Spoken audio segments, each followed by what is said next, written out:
নমস্কার বন্ধুরা, আজ আমি তোমাদের সাথে শেয়ার করব একদম সহজভাবে ভেজ মোমো বানানোর রেসিপি। যারা প্রথমবার মোমো বানাতে চাও তারাও খুব সহজে বানিয়ে নিতে পারবে। আজকের এই রেসিপিটাই থাকবে কিছু ছোট ছোট টিপস, যাতে মোমো একদম ফাটবে না।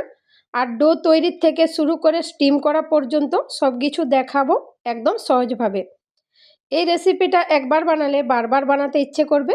বাজারের মতো নরম আর জুসি মোমো একদম ঘরেই তৈরি হবে। তাহলে চলো ধাপে ধাপে দেখে নেওয়া যাক। সব থেকে প্রথমে একটা মিক্সিং বোল নিয়ে নেব। এবার 2 কাপ ময়দা নিয়ে নিলাম। ময়দাটা ভালো করে চেলে নেব যাতে কোনো দলা না থাকে আর ডোটা একদম মসৃণ হয়।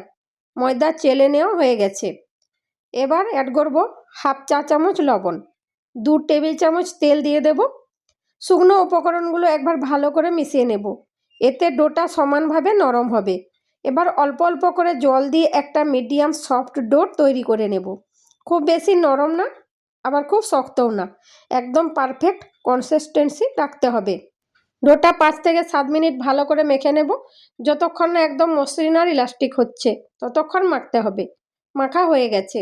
এবার ঢেকে 12 থেকে 15 মিনিট রেস্টে রেখে দেব।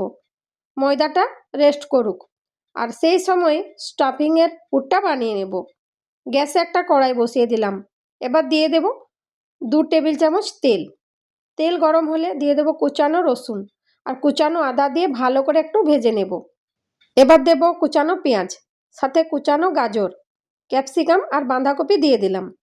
এরপর কুচানো কাঁচা লঙ্কা দিয়ে সব কিছু ভালো করে মিশিয়ে নেব। মাঝারি আঁচে 2 থেকে 3 মিনিট নেড়ে ভেজে নেব। সবজিগুলো যেন কড়াইয়ে লেগে না যায়, তাই একটানা হালকা হাতে নেড়ে চেড়ে নিতে হবে। দেখবে ধীরে ধীরে সবজিগুলো একটু নরম হচ্ছে আর সুন্দর একটা ঘ্রাণ বেরোচ্ছে। এই সময় আঁচ বেশি রাখবে না, তাহলে সবজি থেকে জল ছেড়ে দেবে। হালকা আঁচে দ্রুত নেড়ে চেড়ে নিলেই পুরটা একদম পারফেক্ট হবে।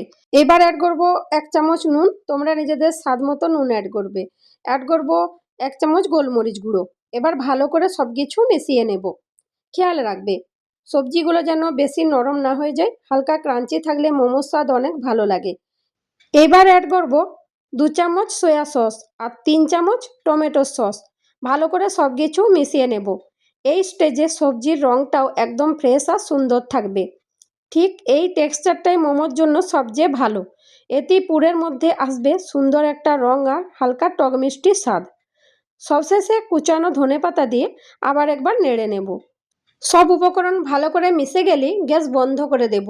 মোমো স্টাফিংটা একদম রেডি। পুরটা নামিয়ে একটু ঠান্ডা করে নেব। গরম পুর দিলে মোমোর কভার নরম হয়ে যেতে পারে, তাই কয়েক মিনিট রেখে দেব। এদিকে ডোটা সুন্দর করে রেস্ট করে নিয়েছে। এবার মোমো বানানোর জন্য আমরা একদম প্রস্তুত। এবার ডো থেকে রুটির সাইজের মতো লেচি কেটে নেব।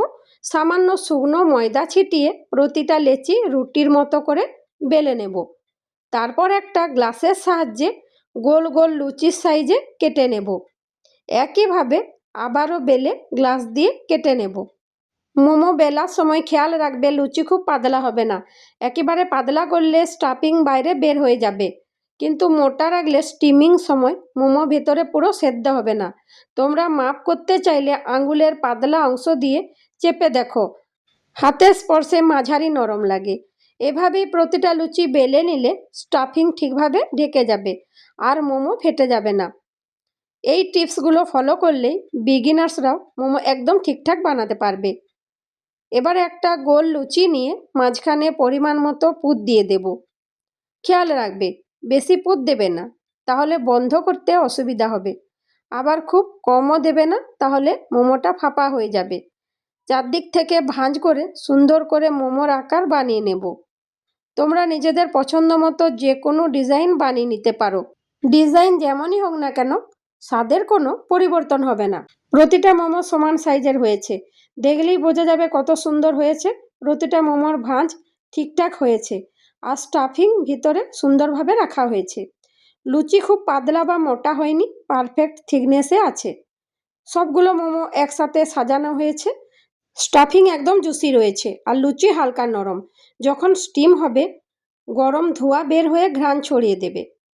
তোমরা চাইলে মোমোগুলোর মধ্যে সামান্য তেল ব্রাশ করতে পারো, যাতে ফেটে না যায়। এবার স্টিম করার জন্য মোমোগুলো প্রস্তুত। খেয়াল রাখবে প্রতিটা মোমো যেন ঠিকমতো সিল হয়, যাতে স্টাফিং বের না হয়। এবার একটা ফুটো ফুটো থালা নিয়েছি। থালার নিচে ভালো করে তেল লাগিয়ে দেব, যাতে মোমোগুলো চিপকে না যায়। মোমোগুলো থালায় সাজিয়ে রাখবো, ফাঁক দিয়ে যাতে স্টিম করার সময় একে অপরের সঙ্গে লেগে না যায়। আগে কড়াইয়ে জল গরম করে রেখেছি।